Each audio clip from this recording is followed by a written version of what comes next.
반도체 특별법은 이번 산자중기 법안 소위 문턱을 넘지 못했습니다. 반도체 산업은 AI, 자율주행, 2차 전지 등 모든 첨단 미래 전략 산업의 토대입니다. 국민의힘의 고집 때문입니다.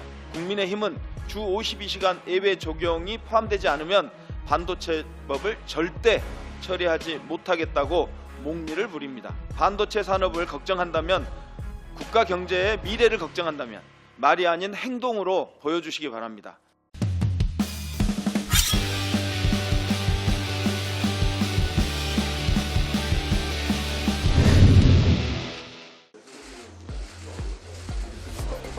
어제 국회 산자중기위 산자특허 법안 소위에서 국가기관 전력망 확충특별법, 해상풍력 계획입지 및 산업발전 특별법, 고준위 방사성 폐기물 관리 특별법 등 에너지 3법 제정안이 통과되었습니다. 에너지 대전환 시대를 준비하고자 하는 더불어민주당의 노력이 결실을 맺게 돼서 매우 뜻깊게 생각합니다. 법안이 본회의를 통과하면 AI 등 첨단 미래 산업에 필요한 재생에너지 전력 수요에 대비하고 탄소 중립 실현과 에너지 안보를 위한 중요한 마중물이 될 것입니다.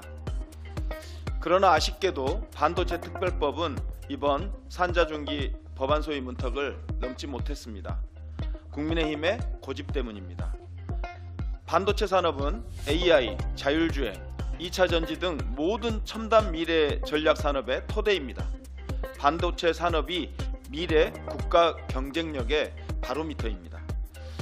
그래서 최근 미국과 중국, 대만, 일본 등 세계 주요 나라들이 반도체 산업에 대해 국가 안보 차원에서 접근하고 있습니다. 국가가 주도하는 반도체 산업 지원을 반도체 전쟁이라 부를 정도입니다. 도널드 트럼프 미국 대통령이 반도체에 대한 관세 부과 가능성을 예고한 가운데 국내 반도체 산업계에선 일본, 대만 등 경쟁국들이 빠르게 경쟁력을 키우고 있는데 한국만 주 52시간제 논란에 발목이 잡혀 이러지도 저러지도 못하고 있다는 탄식이 나오고 있습니다. 반도체 관련 전문가들은 하나같이 투자 규모가 엄청나게 큰 전력, 전력망, 용수, 도로 등 반도체 핵심 인프라 건설을 국가가 조속히 신속히 책임져 주기를 바라고 있습니다. 산자위에서는 여야를 막론하고 이 같은 반도체 산업의 요구를 수용하여 정부가 반도체 산업 재정 지원을 의무화하는 내용을 골자로 하는 특별법 내용에 이미 합의하였습니다. 주 52시간 근무 예외 조항만이 합의에 이르지 못했습니다. 민주당은 국가 미래 경쟁력의 핵심 산업인 위기에 처한 반도체 산업을 긴급 지원하기 위해 반도체 특별법에서 이미 합의된 긴급하고 중요한 내용을 떼어내서 먼저 합의 처리하고 이견이 있는 부분은 좀 더 논의하자고 제안하였습니다.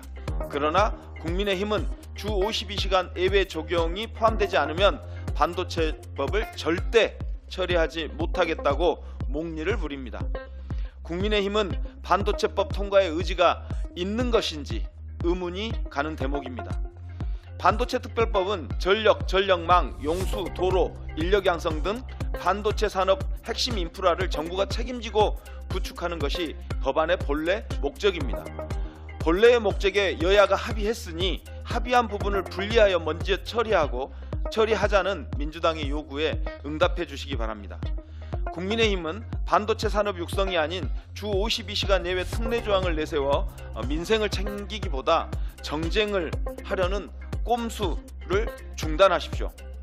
국민의힘 목리 때문에 반도체법을 처리하지 못해 반도체 산업 경쟁력이 악화된다면 기술 패권 전쟁에서 패배할 위험이 커지고 이는 국가 경제 위기로 이어질 가능성이 매우 큽니다. 이런 상황이 벌어진다면 그것은 오롯이 국민의힘 책임입니다. 국민의힘은 반도체 산업을 걱정한다면, 국가 경제의 미래를 걱정한다면 말이 아닌 행동으로 보여주시기 바랍니다. 2월에 산자위 법안 소위를 다시 열어 주 52시간 예외 조항을 뺀 반도체 특별법을 조속히 처리합시다.